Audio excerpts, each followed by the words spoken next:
হেদায়েত সবচেয়ে দামি জিনিস হলো হেদায়েত। হেদায়েত এমন একটা নিয়ামত, এই নিয়ামত আল্লাহ পাকের কাছ থেকে চেয়ে নিতে হবে। মনে করুন আমার কাছে একটা মোবাইল আছে, আমি চাইলে আমি কাউকে দিতে পারি। আমার একটা বাড়ি আছে, আমি চাইলে কাউকে দান করতে পারি। আমার একটা গাড়ি আছে, আমি চাইলে কাউকে দিতে পারি, দান করতে পারি। কিন্তু হেদায়েত এমন একটা নিয়ামত যেটা আমি চাইলে হবে না, আল্লাহ পাকে চাওয়া লাগে। আল্লাহ পাকে চাওয়ার জন্য আমাকে আল্লাহর কাছে চাইতে হবে যে আল্লাহ যেন চান আমার জন্য হেদায়েত, আল্লাহ যেন চান অন্যের জন্য হেদায়েত। এই জন্য আল্লাহ সুবহানাহু ওয়া তাআলা আমাদেরকে শিক্ষা দিয়েছেন যে আমরা যেন, এবং বাধ্য করেছেন প্রত্যেক নামাজের মধ্যে আমরা যেন নিয়মিত আল্লাহ পাকের কাছে হেদায়েত কামনা করি, হেদায়েত চাই। আল্লাহ সুবহানাহু ওয়া তাআলা নির্দেশ দিচ্ছেন ইহদিনাস সিরাতাল মুস্তাকিম, আমাদেরকে আল্লাহর কাছে দোয়া শেখাচ্ছেন যে আল্লাহ আপনি আমাদেরকে সোজা সরল পথের দিশা আমাদেরকে দিন, পথ আমাদেরকে দেখান। এই জন্য আমাদেরকে আল্লাহ পাকের কাছ থেকে হেদায়েত চেয়ে নিতে হবে। আল্লাহ পাক বলেন ইন্নাকা লা তাহদি মান আহবাবতা ওয়ালাকিন্নাল্লাহ ইয়াহদি মান ইয়াশা। হে নবী সাল্লাল্লাহু আলাইহি ওয়াসাল্লাম, আপনি যাকে চান, আপনি যাকে ভালোবাসেন তাকে আপনি হেদায়েত দিতে পারবেন না। ওয়ালাকিন্নাল্লাহ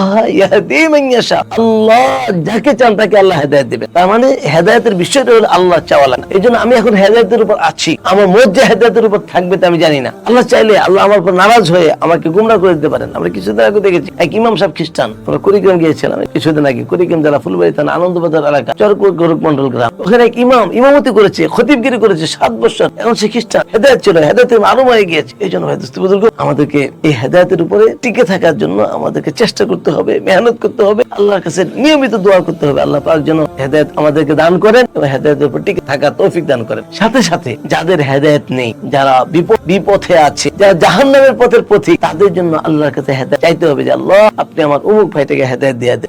আমার চাওয়াটা যেন আল্লাহ কবুল করেন, এই জন্য আল্লাহর সাথে আমাদের সম্পর্ক থাকতে হবে, সম্পর্কটা আমাদের মজবুত হতে হবে। যদি সম্পর্ক মজবুত না হয়, উনি আমার চাওয়া কবুল করবেন না। কুরআনুল কারীমের মধ্যে আল্লাহ পাক বলেন ইযা সাআলাকা ইবাদি আন্নী ফাইন্নী করিব উজিবু দাওয়াতাদ দাঈ ইযা দাআন ফালিয়াস্তাজিবু লি ওয়া লিউমিনু বি, যে আল্লাহ আমার দোয়া কবুল করবেন। দেখ সত্য হলো বান্দাও যেন আমার ফালিয়াস্তাজিবু লি ওয়া লিউমিনু বি, বান্দা যেন আমার উপর বিশ্বাস করে এবং আমার চাওয়াটাও যেন পূর্ণ করে। আল্লাহ চাও আমি যেন গুনাহ না করি, আল্লাহ চাও আমি নামাজ যেন তরক না করি, আল্লাহ চাও আমি যেন নামাজ না ছাড়ি। আমি নামাজও ছাড়ছি, মিথ্যা বলছি, গীবত করছি, গুনাহ করছি, আবার আল্লাহর কাছে মনে করতেছি আমি আল্লাহকে যা চাবো তাই আল্লাহ দিয়ে দিবেন। এই জন্য অন্যের হেদায়েত চাওয়ার জন্য, নিজের হেদায়েত চাওয়ার জন্য আল্লাহর সাথে সম্পর্ক মজবুত হওয়া দরকার।